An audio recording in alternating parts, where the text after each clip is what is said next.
ഇന്ന് നമ്മുടെ നിത്യജീവിതത്തിന്റെ ഭാഗമാണ് സ്മാർട്ട് ഫോണുകൾ. മൊബൈൽ ഫോണുകൾ ഉപയോഗിക്കാത്ത ഒരു ദിവസത്തെക്കുറിച്ച് ചിന്തിക്കാൻ പോലും ഇന്ന് പ്രയാസമായിരിക്കും. ആശയവിനിമയത്തിനും സിനിമ കാണാനും ക്രിക്കറ്റ് കാണാനും എന്തിനു പറയുന്നു ബില്ലടയ്ക്കാനും ഔദ്യോഗിക രേഖകൾ സൂക്ഷിക്കാനുമെല്ലാം നാം ഉപയോഗിക്കുന്നത് സ്മാർട്ട് ഫോണുകളെയാണ്. അതിവേഗം കാര്യങ്ങൾ ചെയ്യാൻ സഹായിക്കുന്ന 5G സ്മാർട്ട് ഫോണുകൾ വരെ എത്തി നിൽക്കുന്നു മൊബൈലിന്റെ പ്രിയം. പുറത്തേക്ക് പോകുമ്പോഴും മറ്റും മൊബൈൽ ഇല്ലാത്ത കാര്യത്തെക്കുറിച്ച് ചിന്തിക്കാൻ പോലും കഴിയില്ല. എന്നാൽ ലോകത്ത് മൊബൈലിനോടുള്ള പ്രിയം അധികം വൈകാതെ കെട്ടടങ്ങും എന്നാണ് റിപ്പോർട്ടുകൾ വ്യക്തമാക്കുന്നത്.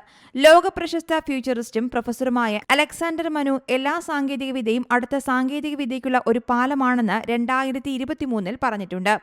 80കളിൽ കമ്പ്യൂട്ടറുകൾ സ്ഥാപിക്കൽ ഓഫീസുകളുടെ ഘടന മാറ്റിയതിനെ ചൂണ്ടിക്കാട്ടിയാണ് അദ്ദേഹം ഇക്കാര്യം വ്യക്തമാക്കിയത്.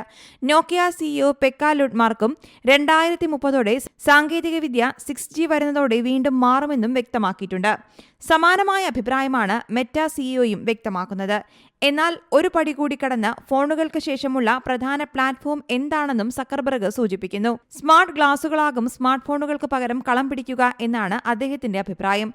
അതിന് അധികകാലം വേണ്ടിവരില്ലെന്നും 2030കളോടെ തന്നെ ഇത് സാധ്യമാകുമെന്നും അദ്ദേഹം വ്യക്തമാക്കുന്നു. പ്രശസ്തിയിലും പ്രവർത്തനത്തിലും സ്മാർട്ട് ഗ്ലാസ് മുന്നിട്ട് നിൽക്കുമെന്നുമാണ് വിവരം. അന്നും മൊബൈൽ നിലവിലുണ്ടാകുമെങ്കിലും എപ്പോഴും ഉപയോഗിക്കേണ്ടി വരില്ലെന്നും എപ്പോഴും പോക്കറ്റിലാകും ഫോണിന്റെ സ്ഥാനമെന്നും അദ്ദേഹം സൂചിപ്പിക്കുന്നുണ്ട്. ഓഗ്മെന്റഡ് റിയാലിറ്റിയിലൂടെ ഉപഭോക്താക്കളെ സഹായിക്കുകയാകും സ്മാർട്ട് ഗ്ലാസുകൾ ചെയ്യുക. വഴി കണ്ടെത്താനും പുതിയ വിവരങ്ങൾ അറിയിക്കാനും ഇതിൽ എളുപ്പത്തിൽ സാധിക്കും. News desk Zee Malayalam news. പുതിയ വാർത്തകളും വിശേഷങ്ങളും ഇനി വിരൽ തുമ്പിൽ. എല്ലാ ഡിജിറ്റൽ പ്ലാറ്റ്ഫോമുകളിലും ഇപ്പോൾ സീ മലയാളം ന്യൂസ് ലഭ്യം.